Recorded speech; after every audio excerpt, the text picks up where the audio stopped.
semuanya, seperti tadi disampaikan di awal, kita hari ini diskusi tentang kulit sensitif. Dan chapter 1, kulit sensitif. Apa itu kulit sensitif? Definisinya apa sih kulit sensitif itu? Kalau kita lihat definisinya bahwa kulit sensitif itu ditandai dengan munculnya mungkin kalau kita eksplor perasaan pasien, rasanya seperti apa? Aduh, nggak nyaman, rasanya perih gitu ya, rasanya kaku, rasanya kasar kalau dipegang, atau mungkin gatel gitu, jadi pengen garuk terus, rasanya kayak panas gitu ya, seperti terbakar, atau rasanya atau warnanya seperti kayak kemerahan. Ini mungkin adalah tanda-tanda kulit itu sensitif. Jadi kalau kita bicara, memang ini adalah sindrom yang sensorik, yang sifatnya sensorik. Artinya sensorik itu apa? Bisa dirasakan. Nah, lalu peranan kita sebagai tenaga farmasi bagaimana? Tadi saya sudah sampaikan tantangan kita di dunia global ini, di mana hampir sebagian besar pasien itu lulusan UGM, ya Google Mandiri, maka tantangan terbesar adalah kita juga harus mengimbangi nih informasi yang ada di luar gitu ya. Ketika pasien mendapatkan informasi dengan mudah dan kemudian ditambah lagi dengan booming apa tuh iklan gitu ya. Apalagi kemarin tuh teman-teman ada yang ikut nggak double date 11-11 gitu.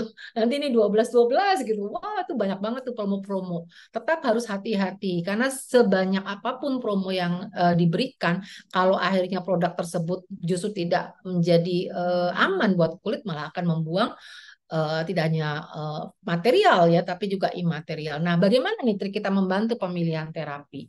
Tentunya banyak faktor ya. Salah faktor yang perlu dipertimbangkan misalnya dari sisi usia gitu ya, dari sisi apalagi misalnya selain usia, misalnya kemampuan ekonomi, tapi juga tidak hanya bicara cost ya.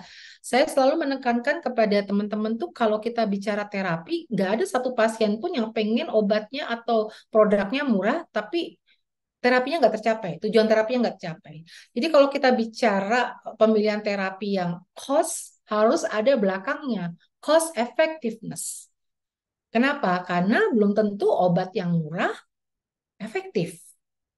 Ya, tapi obat yang mungkin atau produk yang mungkin memiliki harga yang sedikit pricey, tapi dia efektif, itu akan menjadi terlihat lebih murah.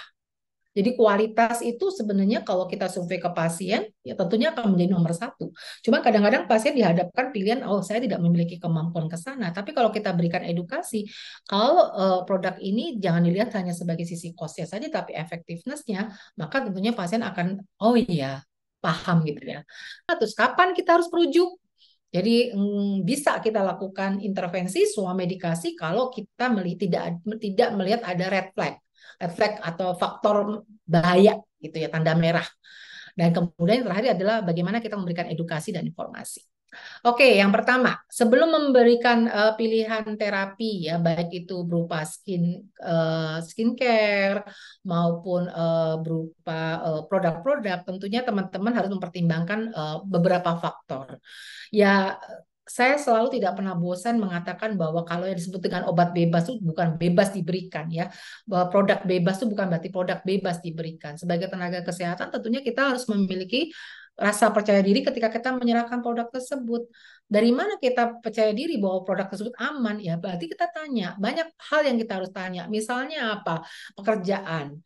Pekerjaan itu artinya apa sih? Pekerjaan dan lewat kontak. Ya, kalau memang ternyata pekerjaannya bersinggungan dengan faktor trigger yang membuat kulitnya menjadi sensitif, harus diinformasikan. Biasanya sih pasien memang tahu sih, dia harus menggunakan pelindung gitu ya.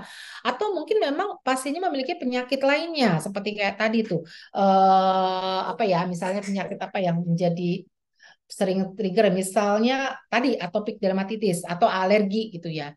Nah, ketika alerginya muncul, maka akan muncul juga sebagai bentuk manifestasi dari alergi di kulit. Nah, kalau seperti itu berarti tata laksananya pencegahan alergi maupun pengobatan alergi harus diberikan juga. Faktor pencetus, apa pencetusnya? Misalnya tadi pencetusnya adalah menggunakan pelembab yang tidak memberikan cukup nutrisi atau tidak mengandung ingredient yang bisa memberikan perlindungan pada barrier skin kita. Nah, kalau kayak gitu berarti harus dibantu untuk memberikan rekomendasi penggantian skincare yang baik. Terus gaya hidup. Gaya hidup misalnya tadi ngerokok gitu ya, tidur sampai malam gitu, terus atau apalagi ya, stres gitu ya, itu juga menjadi salah satu pemicu. Nah, terapi yang non farmakologi ini sebenarnya adalah menjadi guideline first line ya. Yang pertama, ketika kita melihat pasien dengan kulit sensitif, maka sebaiknya kita berpikir dulu untuk non farmakologi. Non farmakologi lebih ke arah berpikir bagaimana satu mencegah terjadinya menghindari faktor-faktor pemicunya yang bisa memperparah kondisinya. Kemudian non farmakologi lagi apa? Mungkin kita bisa memberikan edukasi ketika memang kulitnya sangat tidak nyaman, perih dan lain-lain ketika mandi nggak usah tuh pakai, kalau orang Jawa tuh kan suka banget ya, saya termasuk orang Jawa ya. Jadi kalau andukan tuh gini loh, sok sok sok sok sok sok gitu loh. Kayaknya mantap banget, sok sok sok sok. Lah kalau kulitnya sensitif begitu pasti akan menjadi lebih ini ya, lebih parah gitu ya. Jadi cara menggunakan handuk, cara mengusap wajah mungkin cukup ditekan, ditekan, ditekan gitu dengan air hangat. Dan ketika nanti menggunakan sabun juga pemilihan sabunnya juga memang harus yang bersahabat, yang mengandung ingredient yang memang aman untuk kulitnya. Dan kalau yang paling penting adalah ketika kita menggunakan, misalnya harus menggunakan pelembab, segera. Tadi sudah saya sampaikan ya, segera setelah mandi ya, 3 menit setelah mandi ketika masih pori-pori terbuka. Dan juga menjaga kebersihan kuku, karena tanpa sadar kan kita suka garuk-garuk gini ya, garuk-garuk gitu. Padahal kuku ini kotor banget.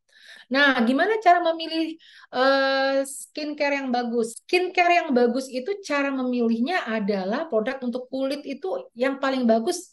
Satu, cari produk kulit yang memang sudah memiliki uji klinis. Dan uji klinisnya nggak main-main, nggak cuma 10, 20, 30. Kalau bisa yang paling banyak, sebanyak-banyaknya. Artinya apa? Sebagai tenaga kesehatan kita safe gitu ya. Safe merasa karena apa? Karena produk ini sudah teruji. Produk ini memiliki beberapa riwayat penelitian yang melibatkan tidak hanya segelintir subjek penelitian. Nah, untuk terapi farmakologi. Nah, terapi farmakologi, kalau farmakologi berarti kita berikan tidak hanya sesuai dengan keluhan, tetapi juga penyebabnya ya. Kondisi yang ringan bisa kita lakukan selama medikasi, bisa dengan tadi menggunakan skin atau facial cleanser, pelembab. Tapi kalau kondisi yang lebih berat, kita bisa tambahkan beberapa sediaan topical, corticosteroid, antihistamin, dan tentunya obat-obatan yang memang areanya masih diberikan tanpa resep ya, obat wajib apotik. Kalau besok nanti Undang-Undang Nomor 17 tahun 2023 tadi disampaikan oleh Pak Burhan, kalau teman-teman ngamatin tuh nanti akan ada satu golongan baru namanya OKT. Obat keras tertentu. Obat keras tertentu itu obat yang bisa diserahkan tanpa resep dokter. Semakin banyak obat yang bisa diserahkan tanpa resep dokter, semakin besar peluang dan tantangan. Karena ketika kita menyerahkan obat tanpa resep, maka tanggung jawab ada di kita. Jadi hati-hati ya melakukan assessment riwayat pasien. Nah, farmakologi prinsip pemilihan terapi untuk skincare gitu ya, teman-teman harus memperhatikan apa yang perlu diperhatikan untuk produk pembersih. Produk pembersih yang teman-teman harus pikirkan karena dia tidak hanya membersihkan, tapi dia juga harus mempunyai kemampuan. Selain membersih juga dia tidak merusak, melindungi kulit, tidak menyebabkan kekeringan, tidak menyebabkan iritasi, kekasaran. Jadi syaratnya banyak. Nah, terus kalau produk pelembab, pelembab ya tidak hanya memberikan pelembab, tapi enak, nyaman gitu ya. Nggak kelihatan kita memberi oily, terasa kayak pelembab tuh kayak ngelenggu, kalau orang Jawa bilang tuh ngelenggu tuh apa ya, berminyak gitu ya. Tapi pelembab yang nyaman, yang tidak menimbulkan rasa tebal, tidak terlalu wangi yang mencolok. Bahkan sekarang kalau kita lihat skincare itu yang sehat tanpa pewangi loh teman-teman. Jadi kalau misalnya teman-teman melihat, oh ini nggak ada pewanginya, justru itu mungkin menjadi pertimbangan plusnya gitu ya. Bisa memberikan efek lain-lain seperti melindungi, meningkatkan hidrasi dan lain-lain. Jadi syarat untuk pemilihan terapi tidak hanya meningkatkan hidrasi pada kulit ya, juga menurunkan eh, potensi kekeringan maupun rasa yang kaku dan kasar. Jadi dengan cara apa? Lihat nih ingredients-nya, komposisinya. Komposisinya mengandung kandungan yang bisa meningkatkan skin barrier enggak? Apa sih kandungannya nanti ya dijelasin ya. Bisa enggak kandungannya menurunkan apa memperbaiki tekstur kulit menurunkan kekasaran, menurunkan kekeringan, dan juga secara umum bisa kelihatan seperti kayak apa ya, kenyal, kenyal gitu ya, kulit baby gitu ya. Ingredientsnya apa? Nah, ada beberapa contoh nih ingredients yang memang sudah secara uji klinis terbukti ya, teman-teman bisa meningkatkan apa ya, barrier skin ya yang lemah, terutama untuk kalau kita lihat tadi kan untuk kulit sensitif kan barrier skinnya lemah banget ya. Dia punya masalah kohesi di korneosit, dia punya masalah juga di kelembapannya mudah menguap, hidrasinya, lipid intraseluler juga punya masalah. Jadi kalau untuk kulit sensitif tersebut, kalau teman-teman bisa menemukan ingredient yang mengandung niacinamide, vitamin B3, ya kita tahu sama-sama tahu ya, vitamin B3 niacinamide ini tidak hanya berfungsi sebagai barrier function, bisa meningkatkan seramid. Seramid itu kayak apa sih ya? Kayak ini, dia bisa menjaga kayak lipid lipid intraseluler. Seramid itu salah satu komponen kolesterol ya dalam kulit, sehingga dia bisa tetap menjaga supaya lebih kelihatan segar gitu, kenyal gitu ya. Kemudian dia juga bisa menurunkan jumlah air yang menguap dari kulit. Jadi kayak TWL-nya, TWL-nya tuh jadi jangan sampai air mudah sekali keluar. Jadi ada ikatan hidrasi ya, sel kornesitnya yang bisa mengikat airnya. Dan kemudian tidak hanya barrier function ya, di niacinamide dan vitamin B3, tetapi juga ternyata dia bisa menurunkan inflamasi, ya kemerahan, kekeringan. Jadi cocok nih untuk nanti kulit yang sensitif. Terus bagaimana komposisi lainnya? Komposisi lainnya misalnya yang sudah teruji Depantenol, provitamin B5. Depantenol, provitamin B5, ini teman-teman bisa lihat di komposisinya. Pakai ada nggak nih Depantenol? Dia bisa meningkatkan skin barrier repair ya. Jadi stratum corneumnya lebih baik gitu, mencegah terjadinya iritasi. Terus kemudian juga tadi menurunkan jumlah air yang menguap. Tetapi tidak hanya barrier function dan sensitive skin, seperti menurunkan inflamasi, menurunkan kemerahan, tetapi ternyata pantenol provitamin B3 juga dia bisa sebagai emollient dan humektan dengan meningkatkan hidrasi. Jadi ini cukup bagus juga nih kalau ada pantenol provitamin B5. Juga satu lagi produk yang mengandung gliserin. Nah, jika ada produk dengan menggabungkan bahan-bahan 1, 2, 3 ke dalam satu campuran, itu yang paling bagus. Ya, memberikan manfaat yang optimal dalam sebagai penghalang, sebagai penghidrasi, dan juga mencegah kulit sensitif menjadi lebih parah. Nah, ini adalah red flags, yaitu tanda-tanda kapan kita minta atau berkoordinasi dengan dokter lah, gitu ya, berkolaborasi. Kita sampaikan ke pasiennya kalau memang ternyata tapi kita harus assessment dulu ya, benar nggak pasiennya menggunakan pelembabnya, benar nggak dia menggunakan skin cleansernya. Jangan sampai nanti kita tidak memberikan edukasi, dia tidak melakukan aplikasi yang benar, tapi kondisinya memburuk gitu ya. Kemudian udah mulai diintervensi macam-macam. Jadi kita pastikan cara penggunaannya sudah tepat belum, waktu penggunaannya sudah tepat belum, produknya sudah tepat belum, ada nggak faktor pencetusnya yang tidak dihindari. Jika itu sudah oke dan ternyata tidak ada hasil yang bagus, ada tanda infeksinya, ada respon alerginya, ada kondisi semakin parah, ada penyakit lainnya seperti tadi rinitis dan lain-lain, ya berarti silahkan untuk berkoordinasi dengan dokter atau apoteker. Ya, nah ini informasi dan edukasi yang teman-teman juga harus berikan, selain juga informasi tentang penyimpanan ya, karena produk-produk skincare ini kan juga produk-produk yang sifatnya eh, dipengaruhi oleh suhu penyimpanan gitu ya. Jadi teman-teman juga harus edukasi tentang penyimpanan, beyond use date, kapan sih dibuka, kapan sih masih bisa dipakai, kondisi warna seperti apa, bau seperti apa, yang membuat bahwa kualitasnya ini menurun karena penyimpanan yang tidak benar, itu juga harus diedukasi. Karena produk yang bagusnya kayak apa, kalau misalnya nyimpennya nggak benar, stabilitasnya menurun, maka terjadi sifatnya nggak akan sama, sifat fisika kimianya nggak akan sama, sehingga dia tidak akan berefek.